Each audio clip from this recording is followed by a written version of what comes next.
I'm in the Uber on the way to Navy Pier. Raph's already down there. I think he's saving a spot in line, so fingers crossed. All right, I've hopped out the MRF porch, and now I'm on my way inside. See how this line is. We made it, folks. We're in the movie house. It's right there. It's right there. It's on. It's happening.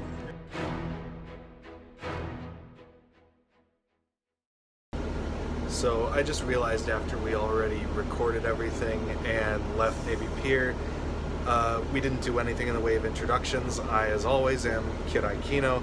Raffael Coronelli, aka Raffaelophagus, is the author of the Kaiju Yuki series, Makwa, Life's Blood of the Earth, Scythian Frost, Big Egg, a whole bunch of kaiju novels and short stories. Great stuff. Yeah, so here we go. So we just got out. It was a hell of a show, but we're looking for a quiet spot to sit down and discuss. Right. It's not really here. Yeah, honestly. All right. Okay. So we've situated ourselves in about the quietest spot we could find in Navy Pier, short of going back into the theater. So, movie. Yeah, it was awesome. Yeah, it was just, basic reaction, but yeah, it was awesome. Yeah, no, it was, I was kind of worried about the quippiness of it from the trailers, Right. and It wasn't really an issue. it mostly worked. Yeah, there were like a handful of spots where it felt like a little too much, Sure. but like mostly it just kind of, it's like they didn't stop the scene dead No. for a joke. Like it would just moved right on. Something that kind of surprised me was how much of a sci-fi movie this was. Like, Yeah. Monarch is full on G-Force. Oh, in yeah. this. Like, it's G-Force. Yeah, no, And, it's that surprised me, because they haven't really gone in that direction with the other ones yet. yeah, and I mean, I guess you can kind of see in the trailer a little bit, but the full extent of it is it's surprising, Right. I would say. Should we maybe go ahead and spoiler warn this shit? Because I don't know how much we can discuss without. Yeah, how much is a spoiler? There's actually one thing in particular that I am gonna have to think about. Yeah. I think it works in the context of the movie. I'm trying to think of how it works in the context of Let's go ahead and say spoiler warning here. Okay. I'll put the time code up when you should skip to avoid it. Okay. But anyway, yeah. So all right, let's go. I think that the whole Serizawa sacrifice thing works in the movie. I don't know that having them do the oxygen destroyer and then having them set off a nuclear bomb. I have to think about that. Like, I really have to. Yeah. I really have to think about how that works. That was a bit of an issue I had with the first one. Sort of its relation or attitude towards nuclear weapons. I see that. I got that because they never. I don't know. I don't know if it's necessarily that it has a positive or negative attitude toward them. I think that it. I don't know. It's hard to say where this movie in particular stands.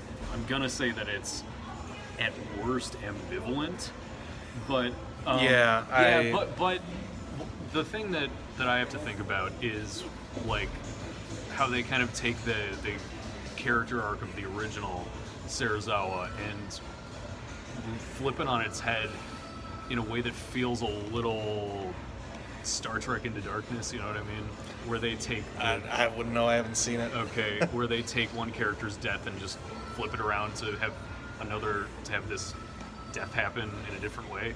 Yeah, But but in the context of the movie, it works, and I think that ultimately I'm gonna come around to this. It's literally the only thing that gave me pause in the whole, this place where it happens, the whole Seatopia Moo place was really cool. That was Yeah. neat. I wish we got to see a little more of that, but Right. it There's so seems like we will maybe in the next movie. Yeah, what really surprised me was how much was hinted at and not really shown. How does this movie have more monsters than Final Wars? Like, it's Let's. we'll count them. I'm gonna count and I'm gonna flash it on the screen. Okay. I'll Because I don't know, a lot of that stuff. I hope the mammoth guy comes back. I really like him. I thought there's another Muto. Another that was Muto, cool. yeah. No, that was interesting, and it kind of looked like clearly the same species, but not clearly the same thing as either as of the ones in the previous movie. Yeah. Can I just say, Rodan's a dick in this movie. He is such. Rodan's an asshole. Yeah, I don't think since the original we've seen a Rodan who is this much of just a total bastard. Rodan is a shit in this movie. Yeah. But yeah, no.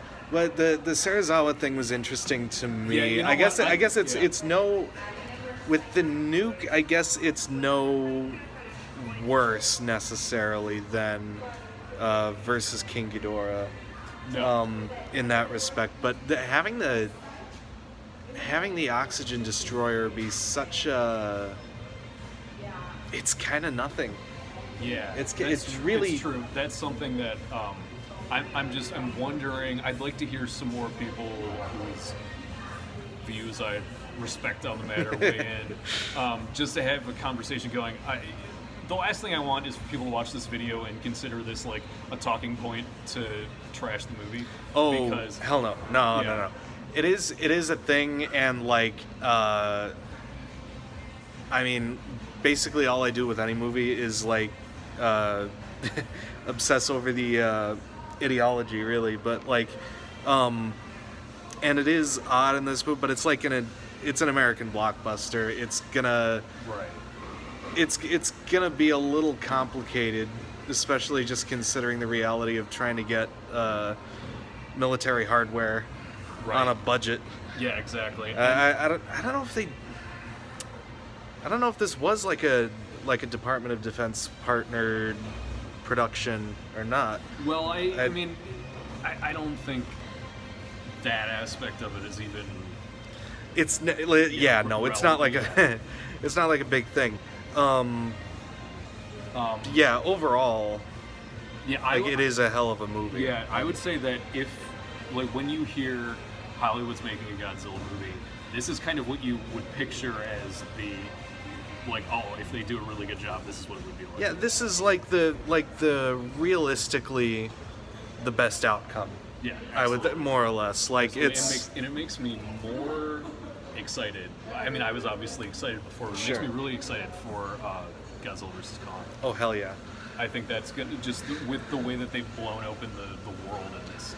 Yeah, no, I like how casual and kind of quick it is with the world building. Yeah, right. It like you get like San Francisco is overgrown with like jungle. It's like Janjira now. Yeah, I thought that was really It's and they blow right by that. It's like they don't linger on it necessarily, but it's like it's a neat detail, and like all these cities that got wrecked in the first one, it's like nature taking it back. Mm-hmm. I thought that was a really neat element, and it was well handled. It wasn't like just shameless exposition of Sure. things that like everyone in universe would already know. It's like they mention it and they move on. Yeah, totally. And no, I really like that. And, you know, I think that, like, the way that they blown open the world in this. Yeah, no, I love it. I like how casual and kind of quick it is with the world building. It like you get like San Francisco is overgrown with like jungle. It's like they don't linger on it necessarily, but it's like it's a neat detail, and like all these cities that got wrecked in the first one, it's like it's like nature taking it back. Yeah, totally. this is just getting into pure speculation about the next one, but like, what is the next one going to be like post-apocalyptic? Like the way that they've left off, it seems like like what, like okay, so Boston is fucked. Yeah. It seems like many places are. Yeah, no, that like it's just obliterated. Like you see after Godzilla's whole barrage of shockwaves, like it is just gone. Yeah. Like, and I imagine like any place where there wasn't necessarily a Titan running around is probably still okay. Yeah. So the whole. But how many places is that? Right. The whole thing with the shockwaves and all that, I feel like that is Dougherty's response to seeing Shin Godzilla and seeing all of the new crazy stuff that he did in that movie and being like, okay, yeah, so we can make him do new crazy stuff in this one. Yeah, yeah. And which, in terms of the franchise as a whole, it's maybe not all that crazy. But in terms of just what you might expect from like a Hollywood production, like just... Yeah, and what we saw in the last one where it was like... The last one was really restrained. Yeah, even just having his atomic breath was like a big deal. That was... Yeah, and like they used it sparingly, and I think they were cautious about that. And I get them being cautious, but I think they've reached a point now where they hell, in the 98 movie, they didn't do anything. Yeah. Yeah. Yeah, no, this is a wild fucking movie, and there's a lot to... It is. There's a lot to talk about, a lot to discuss. There's a lot to unpack here. Lots to unpack. Yeah. But I think that fans are going to be talking about it. I think that they're going to be arguing and fighting about it in ways that I don't want to take part in.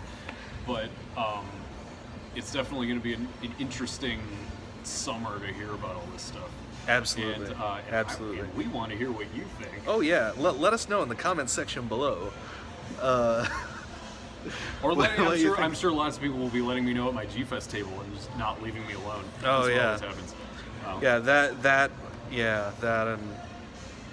Man, I feel like there's tales from the artist alley. We maybe don't have time right now, but it's got to be... Like, even outside of G-Fest. Yeah, like, I imagine there's some stories there, but sure. Another time maybe.